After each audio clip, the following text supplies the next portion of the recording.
Good morning, everybody, and welcome to our first April episode of Good Morning KU Sports. Can you believe it's already April? Because I cannot. Our lineup today consists of talking about the beginning of the UFL season with Owen, a women's March Madness preview with Lily, and a look into North Carolina State basketball with Addie.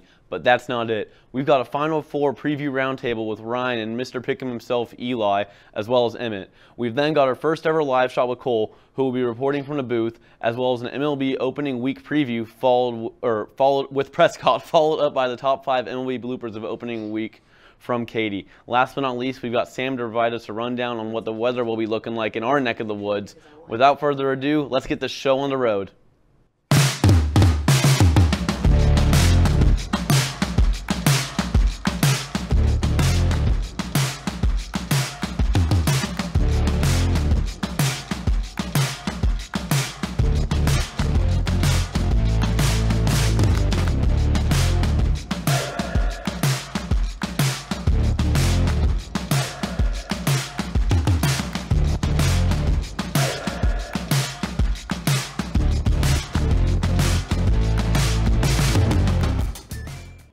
Owen, seems like the UFL has been garnering its fair share of interest from sports fans across the country. What do we need to know as the season gets started? Yeah, Ryan, the United Football League kicked off its inaugural season last weekend with a bang. The UFL is the result of the merger between the XFL and the USFL, two previous attempts at a spring football league.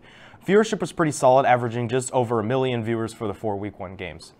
The first game of the weekend between the Birmingham Stallions and the Arlington Renegades was a good one. Early in the second quarter, here's Spring League veteran Luis Perez airing it out to Isaiah Winstead for the score. And that, ladies and gentlemen, is the very first touchdown in UFL history. No extra point kicks in this league, so they go for 2 from the 5-yard line and convert, taking the lead by 8. 3 seconds left in the first half here. Stallions quarterback Matt Corral, who many will remember was the 3rd-round pick by the Carolina Panthers just 2 years ago. There was this bomb to former Clemson standout Deion Kane to bring it within 2. They would then tie it up with a 2-point conversion. The Stallions' offense heated up in the second half and ended up winning 27-14, sealing their victory with this Mark Gilbert interception with about 8 minutes left in the fourth quarter. Saturday's second game between my personal favorite team, the St. Louis Battlehawks, and the Michigan Panthers was a defensive slugfest that ended up having the highlight of the weekend. We'll drop you in here in the fourth quarter, and it's desperation time for the Battlehawks. 4th and 10 at the Panthers' 29-yard line. They're down by 6. Game is over if they don't convert this. A.J. McCarron throws it, and that is an incredible catch by Marcel Aitman, a sideline straddling catch by the former Las Vegas/Oakland Raider. Here's another angle, and you see that he catches the ball. The defender is twisting him around, and with his back towards the sideline, he somehow manages to keep both feet in bounds. That's an incredible catch by Aitman. Couple plays later, it's 4th and goal from the 5. They got to have this one. McCarron is going to sling it to Aitman once again, and he catches it, brings it in for the touchdown. And the Battlehawks then went for 1, took the lead with 49 seconds remaining. All right, here's the big one. Panthers kicker Jake Bates trots on the field to attempt a 64-yard game-winning field goal. This would be his first attempt in a game since high school. You heard that right. He was a kickoff specialist at Arkansas. The Battlehawks take a timeout to ice him. He still attempts the kick, though, and it goes through. So that makes this a little more interesting. So now he is going to get a second try, and this one is going to count. And this is a 64-yard field goal attempt. And he boots it up, ice in his veins, goes right through. Michigan Panthers win the game, 3 seconds left. And that is a 64-yard game winner from Jake Bates. That was probably the best moment of the entire weekend. And the first of 2 Easter Sunday games featured the DC Defenders clashing with the San Antonio Brahmas. Midway through the first quarter, Chase Garbers, he's under pressure, throws a swing pass out to former Steelers running back Anthony McFarland. He turns on the Jets, stretches out for the touchdown, puts the Brahmas on the board. Now, near the end of the first half, Brahmas kicker Donald De La Haye, better known as the wildly popular YouTuber Destroying, lines up for a 54-yard field goal attempt, but then they shift the formation. De La Haye lines up wide. The punter Brad Wing lines up at quarterback, and he does decide to throw it, and it is a completion to the center, Alex Millette, who lunges into the end zone for the touchdown. And there's some awesome trickeration there from San Antonio. Not much more drama on that one. The Brahmas ended up taking the win 27-12. Finally, we're at the last game of the week between the Memphis Showboats and the Houston Roughnecks. Here we are, first quarter, a little under 4 minutes to go. Screen pass out to Isaiah Henney. Gets hit-sticked by Kyrie Woods, and he forces the ball out. Christian McFarland scoops it up and takes it all the way back for a Showboats score. Now halfway through the second, Showboats are still up 9-0. Case Cookus, spring football legend, launches a missile to the back of the end zone, and it is an amazing toe-dragging catch by Vinny Papale. And if that name sounds familiar, he's the son of Vince Papale, former Eagles player and the subject of the movie Invincible with Mark Wahlberg. Great film, by the way. Showboats went into halftime with a 15-0 lead, and despite the Roughnecks' best efforts, escaped with an 18-12 win. Week 1 of the UFL featured it all: gritty defense, game-winning field goals, highlight reel catches, and so much more. I'm looking forward to this league's continued growth and hopefully sustained success, which has eluded previous attempts at a spring football league for a myriad reasons. Also, I hope I've gotten you, the viewer, on board with spring football with this very long-winded recap. Back to you, Ryan. Thanks, Owen. And now, if I'm not mistaken, I'm pretty sure that field goal where Jake Bates hit that was Ford Field. And if I'm not mistaken, that's where Justin Tucker hit the NFL record 66-yard field goal while playing the Lions when he was on Baltimore. Well, anyway, lots of good stuff in there. And all that makes me realize just how little I know about this new league. Something I do know a bit more about, though, is NCAA women's basketball, and that the Final Four starts tonight. Lily, what are your thoughts on the Final Four? Thanks, Ryan. Last weekend was a historic weekend for sports, as the Elite Eight women's games were some of the most watched games in history, with the LSU-Iowa game becoming the most watched women's game of all time, with 12.3 million views on ESPN. Iowa ended up winning this rematch of last year's national championship game in 94-87, with Caitlin Clark scoring 41 points to lead her team to victory and punching a ticket to the Final Four. The other games led to UConn, South Carolina, North Carolina State getting the final spots in this weekend's tournament. This tournament is so interesting because both North Carolina State and UConn have their men's and women's teams in the Final Four. But that's not what we're here to talk about, however. We're here to talk about the matchups this weekend. Iowa versus UConn and North Carolina State versus South Carolina. Talk about powerhouses of programs for this season. South Carolina is making its 4th consecutive Final Four appearance and is hoping for a 3rd title since 2017. Iowa is looking to win a championship after falling short to LSU in last year's national championship and beating them out this year for their first ever title. NC State is looking to advance to the finals after reaching their first Final Four since 1998. UConn is looking to go back to the final and win their first title since 2016. As we can see, there's a lot of history at stake for these teams, and these games will be nothing short of electric. The South Carolina-NC State game has South Carolina favored, as this is a 1-seed versus a 3-seed matchup. In the last 10 games for South Carolina, Malaysia Fawili and Camila Cardoso have averaged 14 and 11 respectively, leading the team in points made. They will, however, have to look further down the roster for help, but that hasn't been an issue due to the great balance on the team, especially in rebounding. As for North Carolina State, the key to the offense is Isaiah James, who leads her team in points made, averaging 24.3 points per game during the tournament. River Baldwin will also be an important piece, as she is the key to rebounds that South Carolina is so elite in.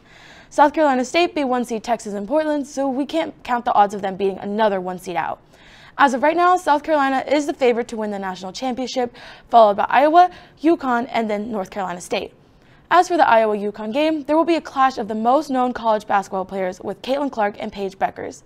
This matchup has the Iowa Hawkeyes favored by only 2.5 points, as opposed to the South Carolina-North Carolina State game, where South Carolina is favored by 11.5. Caitlin Clark needs her teammates to help, which is exactly what they did when they won against LSU, as they shot above their average, and the team in total shot 46% from the field. I'm not worried that Caitlin Clark can hold her own, as she is literally the hottest basketball star right now.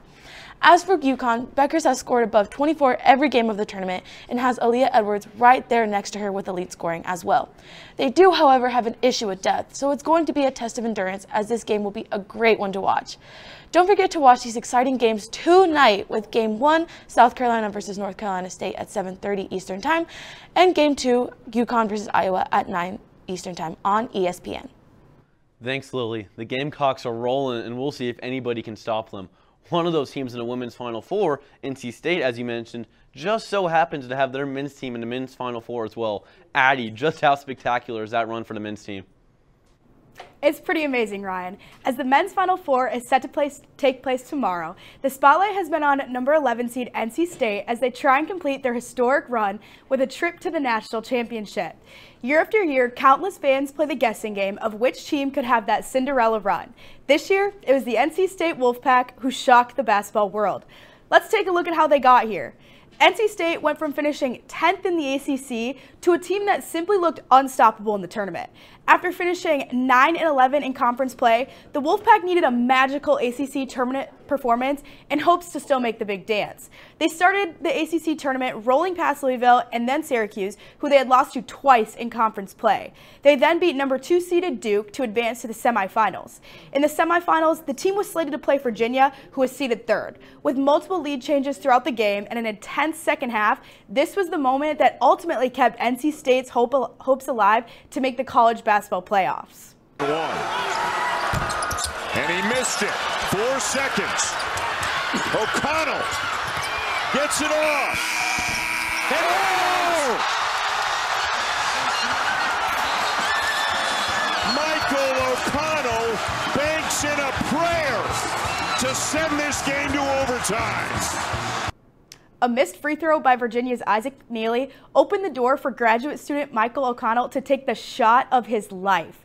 O'Connell's contested three-point shot forced the game into overtime, and NC State ultimately won 73-65 to advance to their first ACC championship since 2007. In the championship game against number 1 seeded UNC, DJ Horne exploded for 29 points, along with big man DJ Burns Jr. scoring 20. These two performances, along with the clutch buzzer beater in the previous game, ultimately led the Wolfpack to their first ACC title since 1987 and an automatic berth into the NCAA tournament. The team had won 5 games in 5 days, which included knocking out the top 3 seeds. NC State grabbed an 80-67 win to start the NCAA tournament over an impressive Texas Tech team that finished 4th in the highly competitive Big 12 Conference. They were then slated to face off against Oakland, who had just beat the number 2 seed Kentucky. DJ Burns had another sensational game with his second double-double on the year, scoring 24 points and pulling down 11 rebounds. Burns is just the first NC State player since 1985 to record a 20-point, 10-rebound performance in the NCAA tournament. NC State would ultimately go on an 11-1 run in overtime to secure a formidable victory, 79-73. They proceeded to defeat number 2 seed Marquette in a dominant performance, securing a victory of a score 67-58. They then faced their familiar ACC rival Duke in the Elite 8. DJ Burns was on fire and also gaining media attention for his historic performances in the tournament. He's being recognized as one of the most dominant forwards in the country, as he is 6'9" and close to 300 pounds and has averaged 18.3 points, 5 rebounds, and 3.5 assists while shooting 67.4% from the field during the tournament. In the Elite 8, Burns dropped a season-high 29 points and was named South Region's Most Outstanding Player after helping NC State defeat number 4 seed Duke 76-64. This was NC State's first time advancing to the Final Four since 1983, which they then went on to win a national championship. They're now only the 7th double-digit seed in history to make it to the Final Four. Both the men's and women's teams have been playing with the postseason motto, "Why not us?" and now each will compete for a trip to the national championship. The men will face off against number 1 seed Purdue tomorrow at 5:10 p.m. to try and complete their magical Cinderella run. Addie, great job as always, and what a run the Wolfpack had been on. Speaking of college basketball, though, I did see that Bronny James, I have a TV just over this camera right here, just declared for the NBA draft, but well entered a transfer portal and remain his college eligibility. So just a fun little breaking story. We'll see what happens with that. But it is March Madness right now, and who can ever get too much March Madness coverage? After break, we have a roundtable with Eli, Ryan, and Emmett to preview the Final Four. Stick around. From adversity, we rose. We made history and became pioneers, voyagers, champions, Jayhawks. And when our chant rises, haunting and hallowed, Jayhawks are telling the world what's near. Victory. Hello everybody, and welcome back to another roundtable for Men's March Madness. We're going to be previewing the Final Four. I'm Eli Greenwald alongside Emmett Swenside and Ryan Grossman, and today we are going to be predicting the Final Four. We have UConn, NC State, Purdue, and Alabama. We've got an exciting weekend ahead, so without further ado, we're going to get right into the games. I mean, I'm super excited for this Final Four. You know, what really stands out to me is all 4 of these teams have a clear identity of who they are. That's who they've been all season. And another thing is, all these coaches have built these programs. You know, none of these coaches were, born on third base, as the great Jim Harbaugh once said. So let's get into it. What do you guys think? Yeah, for the NC State-Purdue game, Cinderella run NC State team has, I think that their run is magical. I think Kevin Keats is a fantastic coach. I really like what they got going on over there. I mean, if you guys seen the TikToks and the memes, that one missed free throw in the ACC championship game have totally changed things for them. But I think they got the momentum right now. I really like what's going on. Everybody's saying this is Purdue finally got it down. Zach Edey's a great college basketball player, no doubt in my mind. One of the best players, if not the best player in the country in men's college basketball. However, I think NC State's just got that magic going on right now. I like the momentum they're going to carry into the Final Four. I like the Cinderella story. I'm going to pick NC State. It's the DJ show over there in Carolina with DJ Burns and DJ Horn. I like everything they got going on. I'm going to pick the Wolfpack. Yeah, this one's definitely interesting. Purdue, NC State. The DJ Burns Jr. show and the NC State show continues. But yeah, like you mentioned, they got DJ Horn, the pair of DJs. They're great. But I think Edey is too dominant with the fact that he can simply control a game. And if he gives DJ Burns a run for his money, then I think Purdue will be too much. But I will give you your credit. I mean, the last time NC State was here, 1983, and they took it home. So I'll be interested to see this game. Yeah, I don't think NC State's a fluke, honestly. I think they're a very talented team who got hot at the right time. That's a dangerous thing in college basketball. And obviously, DJ Burns or Zach Edey is a fascinating matchup. We'll see if the Edey size will be too much. I think there's a good chance it might be. I think NC State can cause problems for Purdue's guards, and that's why I think Braden Smith is the most important player for Purdue, not only this game, but this whole weekend, if they want to take home a title, which I think they will. I love Braden Smith. I think he's a stud. And I think Purdue, Edey, and the Boilers would be a little bit too much. I think they advance to Monday night. Yeah, I'm excited. Are we going to see an upset? Are we going to see the Cinderella story continue? Or are we going to see Purdue do what they have been trying to do for a long time now and making the national championship? I just want to say this is an exciting Final Four. For the first time since 1983, NC State's in. For the first time since 1980, Purdue's in. And for the first time in their history, the Crimson Tide are in. And obviously UConn was in it last year. But those three teams in it for the first time in a long time. Alabama, first time ever. So that's exciting for them. I'm excited for the weekend. And speaking of Alabama, we're going to get into the Crimson Tide versus the defending champion, UConn Huskies. Yeah, I mean, UConn trying to be the first reigning champ to make the Final Four since Florida did it in 2007. They're also trying to be the first repeat champion since the Gators did it in 2006 and 2007.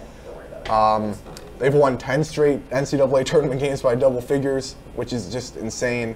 30-0 run against Illinois, a really good Illinois team. We could say too much. There's just so much to say about this UConn team. They have so much depth, littered with NBA talent. They're just super dominant.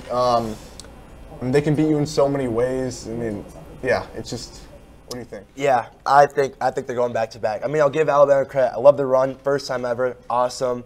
I love how each player's had a game where they've been able to step up. Grant Nelson against UNC. Mark Sears did his job the following game.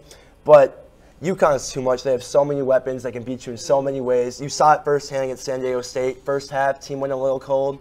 Cam Spencer did the job, got him rolling again, and then second half, I mean, it wasn't even close. Like you said, 10 consecutive double figure. I mean, they've been rolling all tournament.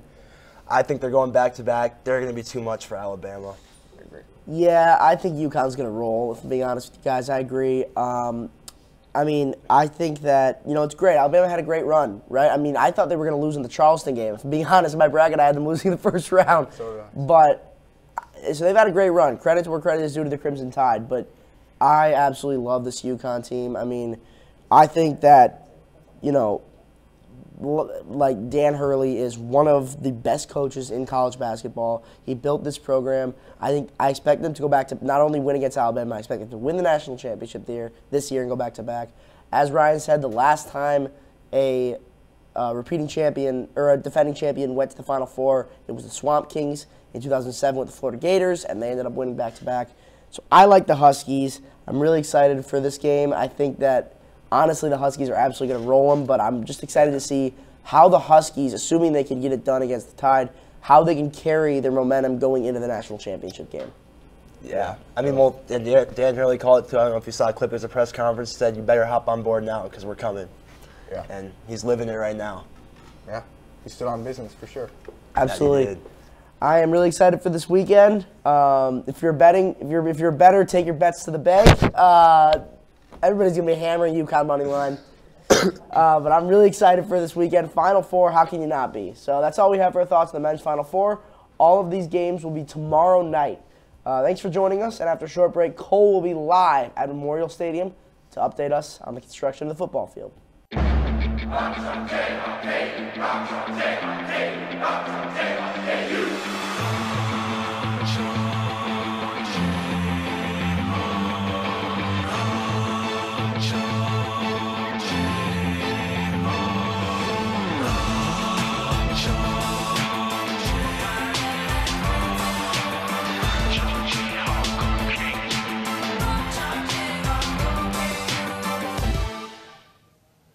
Ladies and gentlemen, I am proud to be able to introduce to you our first ever live shot here at Good Morning KU Sports. Cole is with us live from the booth to go over what the demolition process is looking like. Cole, how you doing? Good morning, KU, and welcome back. Today we are taking one final look at Memorial Stadium before deconstruction on the stadium is complete. Next year, the stadium will be under construction, and all home games will no longer be home at all. And everyone and all KU students will have to drive one whole hour to see all KU games. But it's at Arrowhead though, so it's kind of worth it and cool coming from a biased reporter as myself. But Memorial Stadium does deserve one final look. Back to everyone at the studio. Thanks, Cole. I can only thank the wonderful team we have here at Good Morning KU Sports and the J School to be able to do that live shot. Amazing stuff. Now, let's stay in studio and go over to Prescott, who has lots to cover after an action-packed opening week for Major League Baseball. Thanks, Ryan. The smell of $3 hot dogs permeating the warm April air, the snap and crack of chewed sunflower seeds, and the glorious feeling of sitting behind the dugout with a cold brew resting in your hands signify the return of America's favorite pastime. The 2024 MLB season is underway, and teams came out slugging across the diamonds on opening weekend. The Texas Rangers, defending World Series champions, enter this pristine season with a target on their back.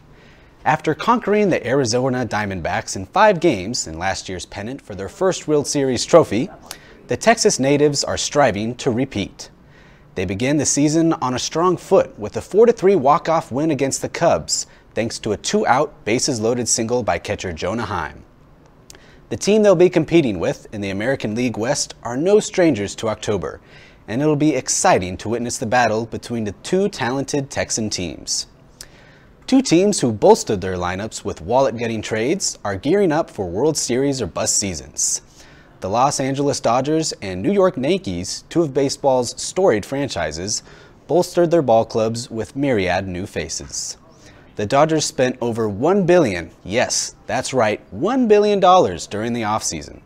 They acquired 2023 American League MVP Shohei Ohtani, snatching him from the Angels for a 10-year, $700 million deal. They also stacked their bullpen rotation with 2 aces, Tyler Glasnow from the Rays and Yoshinobu Yamamoto from the Oryx Buffaloes. Teoscar Hernandez also joined the star-studded side, and Los Angeles defeated the San Diego Padres 5-2 in their season opener and sit atop the National League West with a 7-2 record. The Yankees claimed one of the young premier stars in the game to wear their iconic pinstripes. Juan Soto said his farewells to San Diego and marched his way to the Big Apple to join forces with ball clobberers like Aaron Judge and Giancarlo Stanton. The 27-time champs hope to add another ring to their fingers with a slew of home run hitters at their disposal. The Yankees also started their season strong, beating the Astros 5-4 thanks to the left-arm cannon of Soto as he threw out Mauricio Dubuon at home to protect their 1-run lead in the bottom of the 9th. The Rangers, Dodgers, and Yankees all hope to reach October, and many other teams possess formidable rosters to challenge the favorites, such as the Blue Jays, Rays, Braves, Phillies, and Astros. World Series hopefuls such as the Brewers, Cubs, Twins, and Mariners look to reach the postseason as well. But I'd like to cap off this segment by talking about a team that has exploded from the starting blocks. The Pittsburgh Pirates, whose last postseason series win came in 2013, last winning season came in 2018, and last World Series trophy came in 1979, are off to an almost blemish-free beginning. Shortstop O'Neal Cruz is back after breaking his leg in 2023, and the Pennsylvania club will endeavor to end their postseason drought. After sweeping the Marlins and claiming an 8-4 victory over Washington, the Pirates hold a 6-1 record and sit atop the National League Central. Each team still has 170 games left on their schedule, so buckle up. The season's just begun. Look forward to Prescott for the next 7 months or so of the MLB season, and I'm a Dodger fan, so if we don't win the World Series this year, I give up. Speaking of the MLB, Katie has your top 5 bloopers of opening week. What do you have in store for us, Katie? Yeah, thanks, Ryan. You're in luck today. With opening week happening just a week ago, most MLB fan bases are celebrating baseball being back and another exciting season, as Prescott just broke down. We have already seen a no-hitter courtesy of Astros pitcher Ronel Blanco and a 3-homer night from Bryce Harper. But we have also seen some pretty terrible plays. And so today, I'll be breaking down the worst of opening week across baseball. At number 3, we have the Houston Astros taking on the New York Yankees. Yankees center fielder Tyler Wade lays down a bunt, and Astros pitcher Hunter Mushinski throws it to absolutely nobody over at first base in a disastrous play for Houston. The Yankees swept the Astros over opening week, and the Astros haven't looked good. At number 2, unfortunately, we have my Colorado Rockies taking on the Chicago Cubs. I hate to say this, Eli, but your team definitely came out on top this week. With the score tied in the bottom of the 6th, Cubs third baseman Christopher Morel lines a single to right field, and Nolan Jones completely botches the ball. I mean, this is something out of Little League.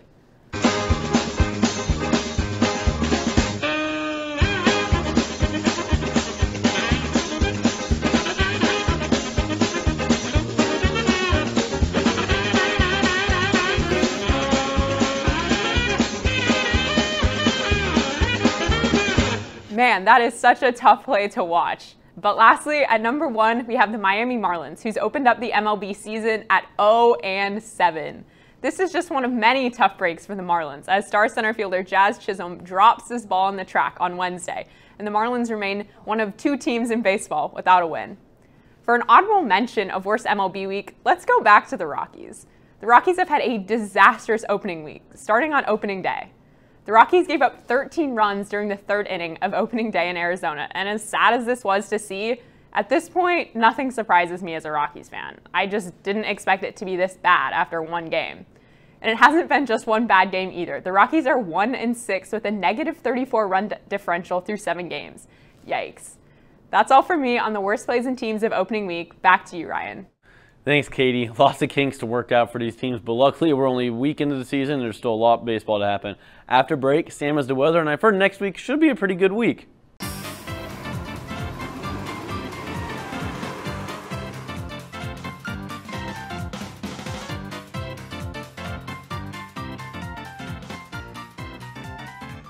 Missed the bus again? Yeah. You should download My Bus Lawrence. You can see when buses are arriving here, and you can also see where the buses are in Lawrence. Wow, okay. Download the My Bus Lawrence app today. Welcome back to Good Morning KU Sports as we take another look over the now being worked on David Booth Memorial Stadium. And for the most part this week, besides that one particularly strong storm on Monday, it was a fairly calm week of weather here for Lawrence. And I expect that to continue as we go through today, as I don't know why my sun is all messed up there. That is something I'll have to look at afterwards. But we are sitting at 49 degrees with partly cloudy conditions, with light wind out of the southeast. And for the most part, temperatures will rise into the mid to high 60s as we head toward this afternoon. Now, looking at a very active satellite view here for the region, there is a low pressure system centered off the coast of Maine right now, with a large cold front draping down off of it down through the Atlantic. This system actually is what brought us the hail on Monday, and what caused a few tornadoes in the Ohio Valley region on Tuesday as well. Meanwhile, over by the Rockies, you can see combined with the orographic lift from air moving over the mountains, there's also a stationary front draped over that region, which combining those two together leads to a bunch of clouds forming as the air moves from the west to east over that region. And that is moving into our area a little bit as those partly cloudy skies will continue for probably the remainder of the day. Going hour by hour, again my suns are all messed up. That's fascinating. But at lunch hour, we'll be at 58, be at 64 around 3 p.m. before topping out around 67 this afternoon. And then we'll cool off for a nice evening in the 50s. It'll be at 54 at 9 p.m. Now again, today we'll top up around 67. Then tomorrow, things start to get fun again. As a low pressure system will form over the Rockies, it will move to the east. It will cause the winds to pick up here. Gusts around 40 miles an hour plus are expected tomorrow afternoon. And this will bring a chance for some thunderstorms, particularly in tomorrow evening. Before Sunday, we calm back down with high around 71 with a lot of sunshine. Now let's put Saturday in motion now. As starting at noon, we can see storms start to pop off in Nebraska, and as the afternoon goes on, start to form a line as they move through eastern Kansas. Now this will be what the radar might look like tomorrow at 8 p.m. The main hazards with these storms will be strong wind gusts and maybe hail up to 1 inch in diameter. I do not expect any tornado threat for us at all with this. Then as we continue through the evening, by about 11 p.m., it'll be out of the Kansas City metro area, let alone Lawrence. Now moving into sports weather, the baseball team will host West Virginia for a 3-game series this weekend before taking on Nebraska on Tuesday. Their game Saturday should conclude before the storms get here. I wouldn't be surprised if they move the start time up a little bit though to account for that. And then the softball team will be in Ames taking on Iowa State with good sunny conditions today and tomorrow for their games, but they will have a chance of showers for their game Sunday at noon. Other sports in action include track and field, which looks good as they will be in Tucson today and tomorrow. Women's tennis in West Virginia will have a chance of showers before they head to Cincinnati to take on the Bearcats on Sunday. And women's golf down in Dallas, Texas on Monday and Tuesday. That should be a fun one weather-wise. Well, probably not for the golfers, but for me it would be, as they have a good chance for storms and possible severe weather as well on both of those days. Now moving on to the 7-day forecast now. Again, for here today, top off around 67 degrees. Before tomorrow, have the chance for PM thunderstorms, particularly from 8 to 10 p.m. And the winds will be strong with that. Before we really start to calm down as we head toward the start and middle of next week, as will be consistently around 70 degrees with plenty of sunshine, besides a chance of showers on Wednesday. Looks to be throughout the entirety of the day, some light sprinkles are possible throughout. And I will point out, if you want to go see the eclipse on Monday, the best spot to be with the least cloud cover right now appears to be southeast Missouri. Back to you, Ryan. Thanks, Sam. I was going to bring up that eclipse. Really excited for that on Monday. I got friends going to Arkansas, so it should be a fun time. Well, that's all the time we have for this week's edition of Good Morning KU Sports. Make sure to tune in next week as there will be plenty to talk about with the ending of the Final Four. With that said, Playmakers is at noon, so make sure to not miss that. Thanks for watching another episode of Good Morning KU Sports, and Rock Chalk.